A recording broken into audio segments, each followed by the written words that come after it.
Ever wonder how an idea for a new app feature actually makes it onto your phone? Today, we're going to pull back the curtain on the entire DevOps lifecycle. We'll follow one single feature on its incredible journey, all the way from a simple concept to something you can actually click on your screen. It's the key to understanding how modern software gets built, launched, and constantly made better. Let's get started. To really get why the new way is such a game changer, it helps to look at the old way. For a long time, software was built like it was on a one-way street. It had a clear beginning, a middle, and a very final end. But the DevOps approach? Totally different. As you can see, it's a continuous loop, always circling back on itself. And understanding that shift from a straight line to a circle is pretty much the key to everything else we're about to cover. So let's start right there. We're going to dig into that big idea. What it really means to shift from thinking about projects with an end date to products that are always evolving. And here it is. This is the map for that journey. You've got these 8 stages: plan, code, build, test, release, deploy, operate, and monitor. Together, they form that continuous loop of DevOps. We're going to follow our little feature through every single one of these steps to see exactly how this whole engine works. Okay, so our story begins with just an idea. Let's imagine a new feature, something simple, like an add to cart button for an e-commerce website. This is the very first part of the journey, where that business idea starts getting translated into actual working code. So, first things first, nothing gets built without a good why. In the plan stage, our add to cart button isn't just a vague idea anymore. It gets defined with specific business goals, broken down into what we call user stories, and then it's prioritized in the development backlog. This thing becomes the official blueprint for the team. All right, with that blueprint in hand, a developer actually sits down and writes the code for our button. But, and this is important, it's not a solo mission. That new code has to go through peer reviews, where other developers check it for quality before it gets merged into the main shared codebase. This way, quality is literally baked in from the very first line. Now that the code is officially written, it enters this really critical phase of automated quality checks. You can think of this as the forge, where our feature gets hammered into a working product and then stress tested to make sure it's strong and reliable, long before it ever gets near a real customer. The build stage is kind of like a software factory. It takes all that raw code for our button, compiles it, and packages everything up into a single stable unit. We call this an immutable artifact. Now that word immutable is key. It means it can't be changed. So we know that the exact version that gets built is the one that gets tested and eventually deployed. That gives us total consistency. And this is where the real power of automation kicks in.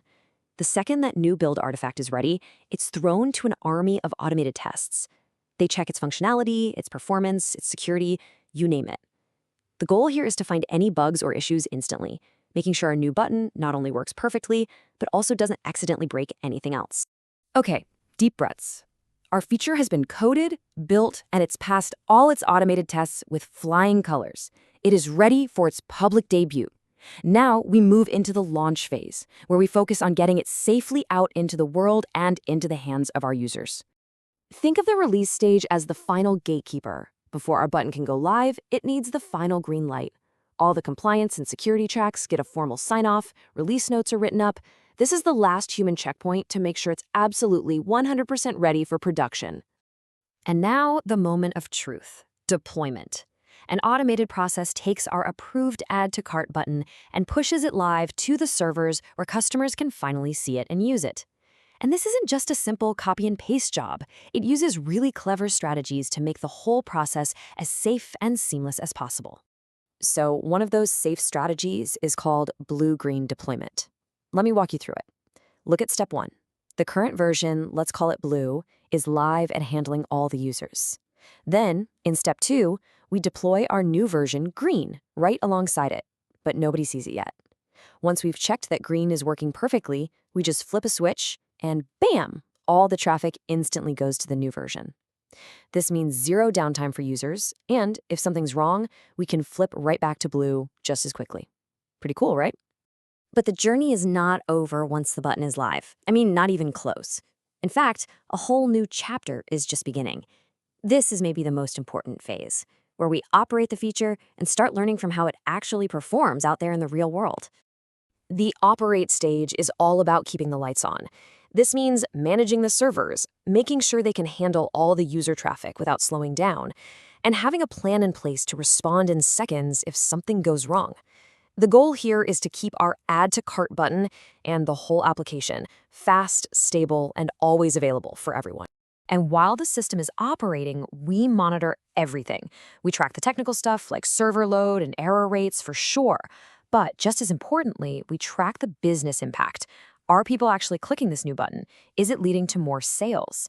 This data gives us real, actionable insights, and those insights are about to become very, very important. So we've reached what looks like the end of the line. We went through all 8 stages, but this is the most critical part of the entire process. This is where we close the loop and turn this journey into a powerful, self-improving engine. And this right here is the heart and soul of DevOps, the feedback loop. All those insights we got from monitoring our button, maybe a bug report from a user, or data that shows a different color button gets more clicks, that information doesn't just sit in a report. No way. It gets fed directly back into the plan stage. That data becomes the blueprint for the next version of the button, and the whole cycle kicks off all over again. After going through that entire continuous loop, you have to ask yourself, okay, what's the real payoff here? Why go through all this trouble? Why is this process so transformative for a business? Well, the results are pretty powerful. Businesses can innovate way faster, getting new ideas out to customers in days instead of months. All that automation leads to much higher quality software with way fewer failures. And when issues do pop up, recovery is almost instant. It all adds up to a much better experience for customers and a real culture of continuous innovation. Ultimately, it's so important to see this as more than just some technical process. It really boils down to this quote: "The DevOps lifecycle is a continuous value engine. It's a business strategy that helps companies grow by constantly delivering, measuring, and improving what they offer to their customers." So we've seen how this incredible loop can transform software development into a system that's always getting smarter. And that leaves us with one final question to think about. What process in your own work could be completely changed by applying this kind of relentless cycle of building, measuring, and learning?